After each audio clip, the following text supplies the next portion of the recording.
Buenas tardes, profesora. Mi nombre es Fred Crispiña, estudiante de Ingeniería de Mantenimiento Mecánico. Esta tarde le hablaré sobre lo que es paradigma y todo lo relacionado a él.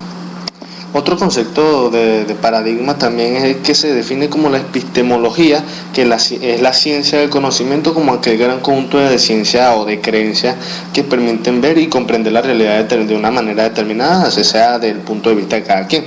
Dichas creencias incluyen también ciertas preconcepciones y ciencias filosóficas que en un determinado momento comprende la comunidad científica. Esto puede instituir los paradigmas que se encuentran en constante cambio de que guardan relaciones con los avances y descubrimientos de algunos científicos que abren nueva perspectiva y nuevos horizontes a estos conceptos. Y más que nada el origen del paradigma se rige al primer filósofo, como tenemos por acá el griego Platón, cual fue una de las primeras figuras históricas en emplear el término de referirse a las ideas o ejemplos a seguir, siempre y cuando se use dentro del contexto donde haya su inspiración. El paradigma es todo aquello referido a la forma en cómo se entiende el mundo, la ciencia, las vivencias, creencias, sociedades y todo lo que lo repercute en cómo el individuo percibe las realidades que le rodean dentro del sistema social. Por su parte, juntamente con el filósofo estadounidense Thomas Kuhn, fue quien introdujo el término de describir grupos de actividades que se definen los lineamientos de la disciplina científica dentro de un espacio temporal. Algunos tipos de paradigmas, según escritores y filósofos, tenemos lo que es los primeros paradigmas educativos, la cual es el paradigma conductista, paradigma constructiva, paradigma histórico y social. En conductistas, este modelo estima el aprendizaje debe estar enfocado en datos observables y medibles.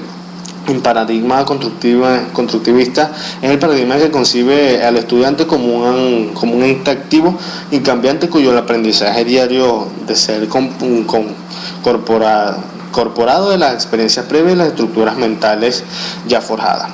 En los paradigmas histórico-social, también conocido como el modelo sociocultural desarrollado en la década de 1920 por la ley de Vygotsky, en el cual la premisa principal es que el aprendizaje del individuo está influenciado en un entorno social, histórica personal, oportunidades, contexto histórico en el cual se desarrolla. Juntamente tenemos lo que es el paradigma cognitivo, que es el desarrollo de los años 50 en los Estados Unidos. Este paradigma se interesa en destacar la educación, la cual debe orientarse en el desarrollo de habilidades de aprendizaje, no solo el enseñar del conocimiento. El paradigma de las investigaciones, que son paradigmas cuantitativo, cualitativo, positivo, interpretativo y empírico, analítico, tenemos como concepto que el cuantitativo es relacionado directamente a la perspectiva contributiva de la investigación social, la cual tiene como finalidad describir el preciso realidad social que se estudia. El paradigma cualitativo, por su parte, es el enfoque cualitativo. En este caso, su diferencia es el que se relaciona estrechamente con las perspectivas dialécticas y estructurales de las realidades, centrales en analizar y comprender la respuesta de los individuos de acciones y conductas sociales. El paradigma positivista es basado en el enfoque filosófico y positivismo. Este paradigma se desarrolla para estudiar los fenómenos en el ámbito de ciencias naturales. El paradigma interpretativo es derivado del enfoque cualitativo. Este concepto es de la interpretación, de la cual plantea al investigador como descubridor del significado de las acciones humanas, de todo lo que es la vida social, la vida de un entorno humano, el descubrimiento del mundo personal de los individuos, las motivaciones en las cuales los orientan entre sus creencias. El paradigma empírico y analítico es el enfoque que se prioriza en objetivizar sobre otros elementos, asumiendo de forma de las réplicas de investigaciones que permite verificar un conocimiento generado. Esquemáticamente tenemos como paradigma su concepto, que se define como un modelo o ejemplo a seguir.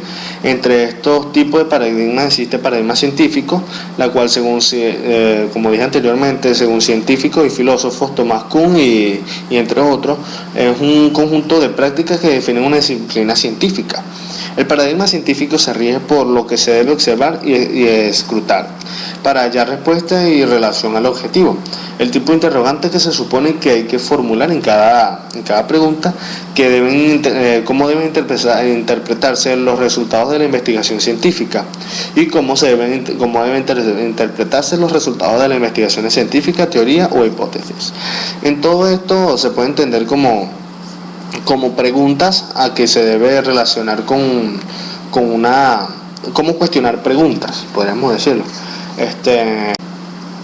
En este caso les presentaré 3 ejemplos muy parecidos a lo que puede hacer entender lo que es el paradigma, la cual es como el ejemplo número 1, que dice que Messi es el paradigma de un buen futbolista. Es un ejemplo a seguir para los muchos niños y adolescentes, no es solo por su calidad, sino también por su compartimiento deportivo y humilde.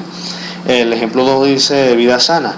Hoy en día existe un paradigma de la buena vida que consiste en comer equilibrada, hacer deporte, cuidarse en general. Este tipo de conceptos varían a lo largo de siglos. El ejemplo número 3 es el de la visión actual, que es la generalizada en acercarse al éxito de la vida. Está directamente relacionado con tener mucho dinero. Parece que si no es así no podremos ser felices. Esto es un error muy grande.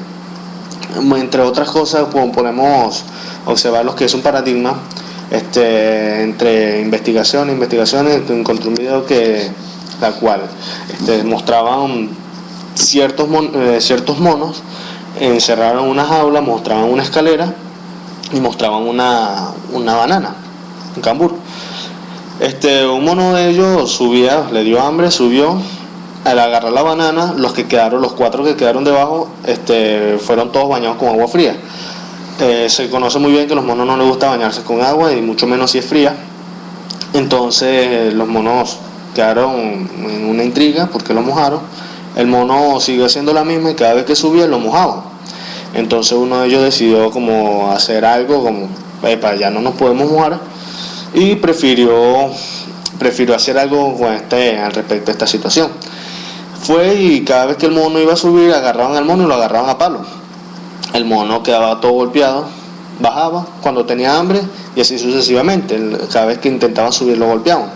A otro monito le dio hambre, intentó subir y juntamente con él le dieron una pela. Fue pasando entre todos, cambiaron un monito nuevo llegó. Cuando el mono llegó, le dio hambre, intentó subir y cuando iba a punto de agarrar la banana, todos la agarraron a golpe, a palo, juntamente con los que estaban golpeados, todos lo agarraron a palo al pobre monito. Entonces al final el mono como que se preguntaba qué pasa aquí, o sea, ¿por qué no dejan comer? Entonces pasaron otro mono nuevo, sacaron uno, entró un nuevo y juntamente él le pegó hambre y quiso subir también y le cayeron todos a palo. Entonces así pasando hasta que los 5 monos cambiaron. Cuando uno fue a subir, también todos le agarraban a golpe. Entonces uno se hizo la pregunta, ¿por qué nos agarran a golpe? Y conchale, una de las preguntas más comunes sería ¿por qué está pasando? ¿Qué está pasando? Entonces cada uno en paradigma quiere reflejar que se hace un modelo a seguir sin que juntamente esté un personal de antigüedad que haya puesto la forma. O sea, el paradigma se basa en que todas siguen estando uno nuevo, sigue dando un ejemplo, y al final nadie sabe la causa ni nadie sabe el motivo por los cuales lo están haciendo. Por ejemplo, algo típico que me habían comentado sobre una comida, yo personalmente estuve muy de acuerdo. Por ejemplo, cuando una familia estaba cocinando pescado, tenían la cualidad de quitarle la cabeza y la cola al animal. Entonces por generaciones fue pasando lo mismo hasta una cierta generación, la cual un niño le pregunta a la mamá, pero ¿por qué le quitamos la cola y la cabeza al pescado? Entonces al final fueron preguntándose, fue indagando la pregunta, y a la final era que la abuela, quien era que quitaba la cabeza y la cola, era porque el pescado no le cabía en el sartén. O sea, cada quien se hace un modelo, sigue el modelo, la cual ninguno se cuestiona por qué la razón del modelo. Bueno, esto fue todo, espero que les haya gustado.